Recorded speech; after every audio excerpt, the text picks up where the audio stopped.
Hola, soy Mario Alonso Puig y te doy la bienvenida a este podcast El Camino del Despertar.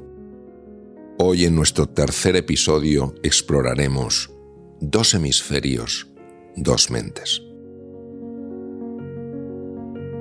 Si hay 2 elementos omnipresentes en este podcast basado en mi libro El Camino del Despertar, son los 2 hemisferios cerebrales, el derecho y el izquierdo.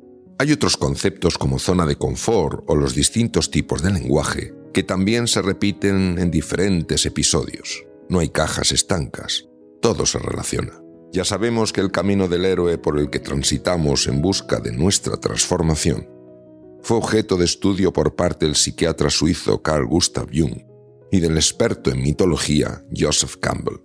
En este podcast conectamos ese camino del héroe con los descubrimientos acerca de la estructura física en la que se asienta nuestro mundo consciente, el hemisferio izquierdo del cerebro, y sobre esa otra estructura en la que se localiza el mundo inconsciente, que componen el sistema límbico y el hemisferio derecho del cerebro.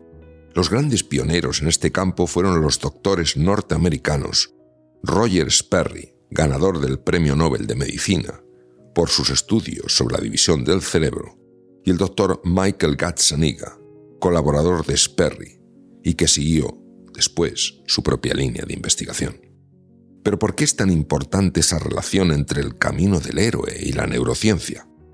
Cuando conectamos el camino del héroe con los estudios sobre las 2 mentes y los distintos personajes que existen en nuestro encéfalo, se dibuja ante nosotros un sorprendente y espectacular paisaje. La simple comprensión de que existe otra realidad por explorar puede generar en nosotros cambios muy profundos y beneficiosos al producir una expansión en nuestro nivel de consciencia. Cuando por fin comprendemos qué es lo que nos pasa en los momentos en los que no entendemos qué nos sucede, se abre ante nosotros un nuevo mundo de posibilidades. A partir de esos momentos somos capaces de tomar nuevas decisiones que traigan a nuestra vida unos niveles de bienestar y de felicidad que antes nos parecían inalcanzables. Cuando estudiamos a fondo el funcionamiento del hemisferio izquierdo del cerebro, descubrimos las estrategias que utiliza para que no conozcamos la verdad acerca de nosotros mismos. El hemisferio cerebral izquierdo, que es en el que se asienta el lenguaje, desempeña un papel de tanta importancia en cómo conducimos nuestras vidas y creamos una determinada cultura, que no podemos ignorarlo ni mucho menos subestimarlo. Sin embargo, a pesar de la indudable importancia del mundo consciente, investigadores de la talla de Sigmund Freud, Joseph Breuer o Jean-Martin Charcot se dieron cuenta ya en el siglo XIX de que la vida mental consciente de una persona es una parte mínima del conjunto si la comparamos con la vida mental inconsciente. En este punto utilizo siempre una analogía que nos ayuda a comprender mejor esa realidad.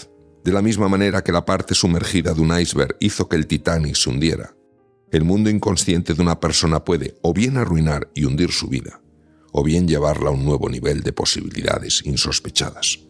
Por eso, debemos atrevernos a penetrar en ese mundo sumergido, el mundo inconsciente, para descubrir la razón profunda por la que hacemos lo que hacemos, y al mismo tiempo, para lograr que el inconsciente se ponga de nuestro lado, en lugar de tenerlo casi siempre en nuestra contra.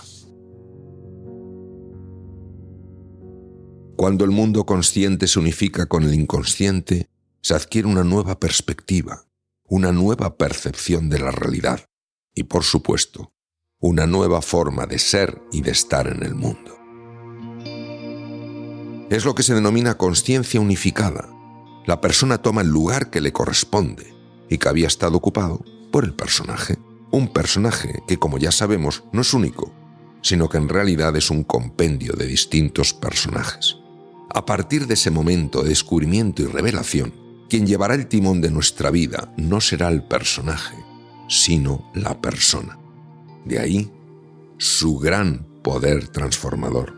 En el segundo episodio de la serie, vimos cómo el lenguaje literal es el que domina el hemisferio izquierdo del cerebro, mientras que el metafórico y la poesía son procesados por ambos hemisferios. De forma que no solo los entiende el raciocinio, sino que también los elabora y capta el hemisferio derecho del cerebro. El significado de cada palabra lo capta el hemisferio izquierdo, mientras que los elementos afectivos, visuales y contextuales, presentes tanto en la metáfora como en la poesía, los procesa el derecho, puesto que el inconsciente no solo está enraizado en el hemisferio derecho del cerebro y en el sistema límbico o cerebro emocional, sino que también lo está en el cuerpo. Algunos grandes psicoterapeutas utilizaron el lenguaje metafórico para llegar al inconsciente e influir en él. Metodologías como el Zen, el yoga o el Qigong también llegan, a través del cuerpo, a la dimensión inconsciente. De ahí que su práctica sea beneficiosa en el plano de la salud corporal y también a nivel cognitivo y emocional. Si la mente conectada con el hemisferio izquierdo del cerebro es la que conoce el mapa, la que lo está con el hemisferio derecho es la que conoce el territorio. Como decía gráficamente el psicólogo y lingüista Alfred Korzybski, el mapa no es el territorio y el nombre no es la cosa nombrada. Nuestro don, nuestros mayores recursos y nuestras heridas más profundas no aparecen en el mapa, pero sí en el territorio. Por ello, el don, los recursos y las heridas se encuentran en un, digamos, conocer del que no somos conscientes, un no sé qué sé. El mapa representa todo eso de lo que sí somos conscientes, tanto de lo que sabemos que sabemos, como de lo que sabemos que no sabemos. Yo, por ejemplo, soy perfectamente consciente de que sé hablar inglés y de que no sé hablar alemán. Por el contrario, el territorio representa eso de lo que no somos conscientes con nuestra mente ligada al hemisferio izquierdo, sede de la autoconsciencia, ya que ni siquiera sabemos que existe. El territorio se encuentra en el denominado punto ciego de la autoconsciencia. Es decir, que uno no ve que no ve, uno no sabe que no sabe, uno no se da cuenta de que no se está dando cuenta.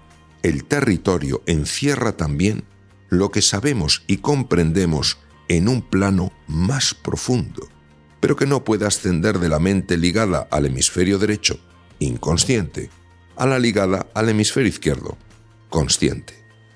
Por eso, pasar del mapa al territorio puede producir vértigo, porque es algo así como adentrarse en la oscuridad, el silencio, el vacío y la nada. La mente del hemisferio izquierdo quiere convencernos de que el mapa que nos muestra equivale a todo el territorio y que por consiguiente el mapa contiene todo lo que existe. Pasar de la mente del hemisferio izquierdo a la del hemisferio derecho genera una enorme resistencia interna, porque la mente del primero lleva la mayor parte de nuestra vida, haciendo lo posible para que esa otra mente extraña, incómoda, incomprensible, la del hemisferio derecho, no envíe sus mensajes a nuestra consciencia. Es como si la mente conectada con el hemisferio derecho fuera primero repudiada y después olvidada. La mente del hemisferio izquierdo no solo es la que nos permite razonar, sino la que nos invita a crear reglas, normas y leyes. Es la mente más conectada con la moral, con lo bueno y lo malo, con lo correcto y lo incorrecto. Es la mente que nos permite navegar en un mundo dual, donde hay día y noche, luz y oscuridad, frío y calor. Por eso se la conoce como mente dualista. Su función es esencial para movernos con eficacia en un mundo material, pero es insuficiente para que vivamos nuestras vidas plenamente. Recordemos que no solo podemos conocer por la vía racional, sino que existen otras formas de conocimiento. Por ejemplo, la mente del hemisferio izquierdo ve que el bien siempre ha de luchar contra el mal. Sin embargo, para la mente conectada con el hemisferio derecho, el mal se vence en el bien. No lucha contra la oscuridad, simplemente lleva luz, con lo cual la oscuridad se desvanece. Nosotros que estamos apegados a funcionar prestando atención casi exclusivamente a la mente del hemisferio izquierdo, somos eficaces, pero no somos eficientes. Ser eficaz es hacer algo de la manera más adecuada, mientras que ser eficiente es hacer lo que es mejor hacer. La mente del hemisferio izquierdo está volcada en la eficacia, mientras que la del hemisferio derecho se centra mucho más en la eficiencia. No cabe duda de que los mejores resultados se obtienen cuando eficacia y eficiencia van de la mano. Es lo que se denomina sincronización interhemisférica, que permite que nuestra mente, al unificarse, sea capaz de reconocer por una parte los opuestos, oscuridad y luz, frío y calor, y por otra, simultáneamente, la unidad. La oscuridad solo es la ausencia de luz y el frío solo es la ausencia de calor. Por eso decimos que la mente del hemisferio izquierdo es dualista, mientras que la del hemisferio derecho es no dualista u holística. Sin embargo, en la mente del hemisferio derecho no solo se encuentran nuestros recursos más potentes y desconocidos, también están nuestras sombras, esa parte de nosotros que no queremos ver y mucho menos reconocer. Estas sombras nunca están quietas y generan un impacto en dos niveles distintos. Por una parte, en el cuerpo, porque no podemos olvidar que la mente ligada al hemisferio derecho tiene una relación mucho más íntima con el cuerpo que la que está ligada al hemisferio izquierdo. Por eso, nuestras sombras nos producen una gran tensión muscular y pueden causarnos enfermedades, simplemente como un recordatorio de que tenemos una conversación pendiente con ellas. Si recordáis el fantasma de la ópera, el protagonista, escondido en los laberintos que hay bajo el teatro y sabiendo que los que están encima, los actores y los espectadores, jamás aceptarán su fealdad, no deja de aterrorizarlos. Actúa como nuestras sombras.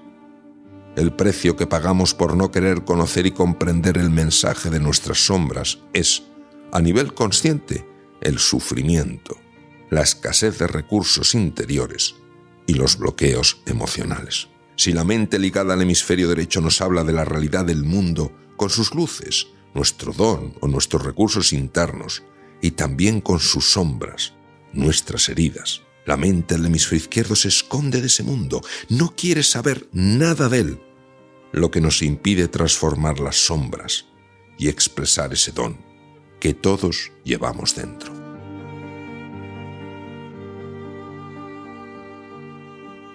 La razón por la que las sombras no salen a la luz es la misma por la que el fantasma de la ópera solo se muestra tras una máscara. Ni las sombras ni el fantasma van a ser aceptados, reconocidos, acogidos e integrados. ¿Qué sucede? ¿Por qué oponemos tanta resistencia a que los dos hemisferios interactúen? Dado que la mente ligada al hemisferio izquierdo no puede crear una nueva realidad porque vive atrapada en su propio mapa, considera absurdo que se intente penetrar en el territorio incierto y desconocido que representa la mente ligada al hemisferio derecho. Por ello, la mente ligada al hemisferio izquierdo no solo hace lo que puede para que no exploremos ese territorio, sino que además pretende borrar su existencia por medio de tres mecanismos fundamentales: la represión, la proyección y la confabulación.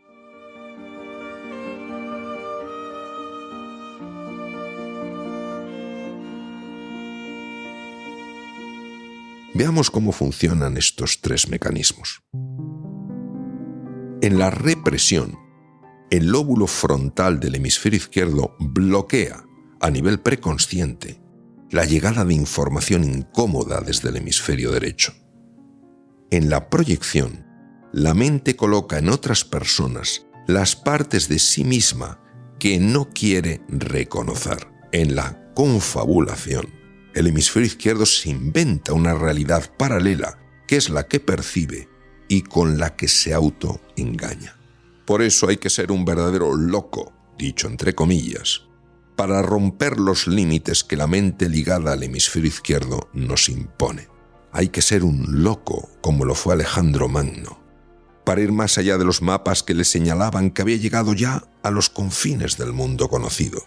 Como explico en el episodio dedicado al camino del héroe, cruzar el umbral de las diferentes etapas del viaje es pasar del espacio del yo al espacio del no yo. es pasar de un mundo que conocemos y controlamos, el mundo asociado al hemisferio izquierdo, a otro desconocido, el asociado al hemisferio derecho, que no se puede controlar desde el yo. Puesto que el paso del mundo consciente y conocido al mundo inconsciente y desconocido no es fácil, hemos de comprender cuáles son el lenguaje, los principios y las estrategias necesarios para manejarnos con soltura en ese espacio tan vasto, que es la mente ligada al hemisferio derecho del cerebro. Solo así evitaremos que la mente del hemisferio izquierdo controle un proceso que a todas luces se le escapa y que ni siquiera comprende. Si esa mente está vinculada sobre todo al intelecto, la ligada al derecho está conectada con el cuerpo, con las emociones, con la imaginación y con esa dimensión sutil y trascendente que llamamos espíritu. Un espíritu individual que a su vez se conecta con la consciencia colectiva, que es donde se acumula todo el conocimiento y la experiencia recogidos a lo largo de nuestra evolución como especie. Ese espacio ha recibido muchos nombres, entre los que destaca el de inconsciente colectivo, que es como lo denominó Carl Gustav Jung.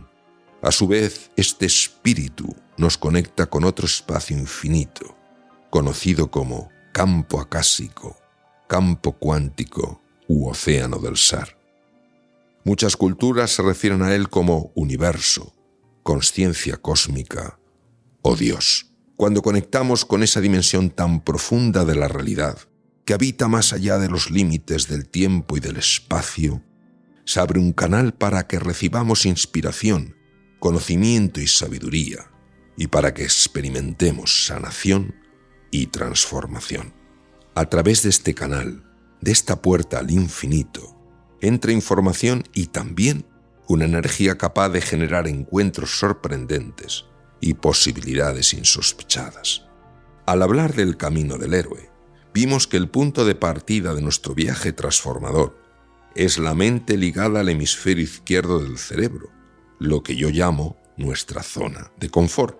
En esa zona de confort se encuentra nuestro mapa, que no es percibido como algo limitado, sino como la totalidad del territorio que representa. Vendría a ser como si creyésemos que el menú de un restaurante, el mapa, es lo mismo que la experiencia de comer los deliciosos platos que se preparan, el territorio.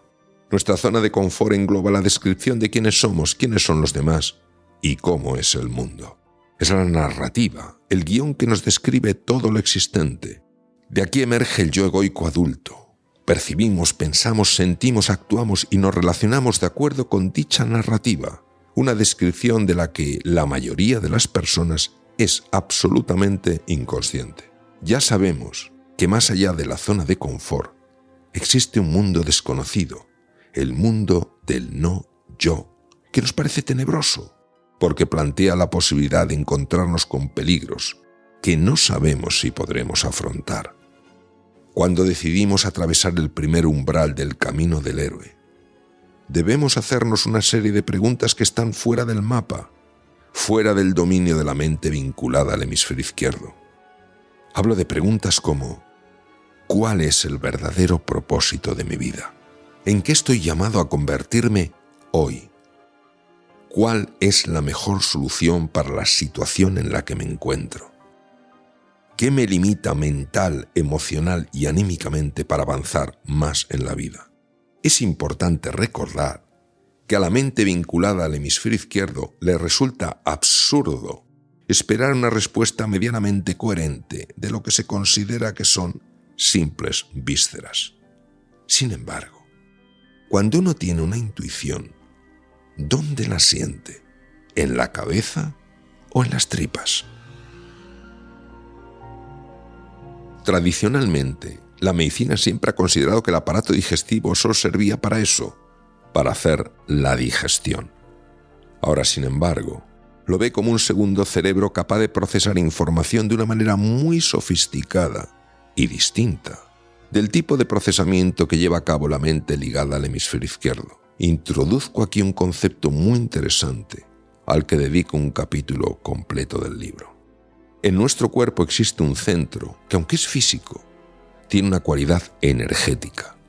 Los japoneses lo denominan hara y lo sitúan unos 2 centímetros por debajo del ombligo. Desde un punto de vista médico, el jara se situaría en el plexo solar, que es donde se juntan las fibras del sistema nervioso simpático con las del sistema nervioso parasimpático, las cuales envían y reciben información de nuestro segundo cerebro, que es el aparato digestivo. Llegados a este punto, quiero cerrar este tiempo de conocimiento y reflexión con un último consejo. Conectad con vuestro jara.